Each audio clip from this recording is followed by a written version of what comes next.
Le secrétaire général de l'ONU poursuit son séjour en Ukraine avec une étape clé, la visite d'Odessa, principal port ukrainien. L'exportation de produits agricoles a repris début août grâce à l'accord conclu entre l'Ukraine et la Russie, un accord essentiel pour la sécurité alimentaire mondiale.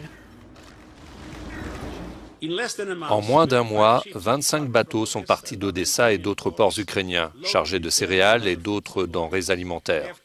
Au total, ils ont transporté plus de 600 000 tonnes de produits alimentaires, du blé, du maïs, de l'huile de tournesol, du soja.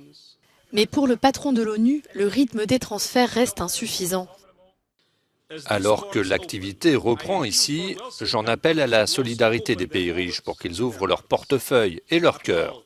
Après tout, ces exports de céréales ne signifient pas grand-chose pour les pays qui n'en ont pas les moyens. Baisser les prix sur les marchés alimentaires mondiaux ne signifie pas grand-chose si ces prix ne reflètent pas les marchés alimentaires locaux.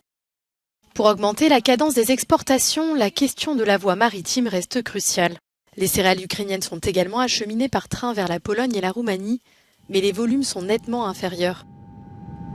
Il y a une semaine, le navire Fulmar quittait l'Ukraine avec à son bord 12 000 tonnes de maïs, soit près du double de la capacité du premier train céréalier ukrainien, arrivé jeudi dans la ville roumaine de Galați.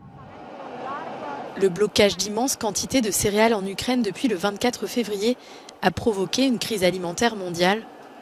Une vingtaine de millions de tonnes de grains sont aujourd'hui toujours bloquées dans les silos des ports de la mer Noire.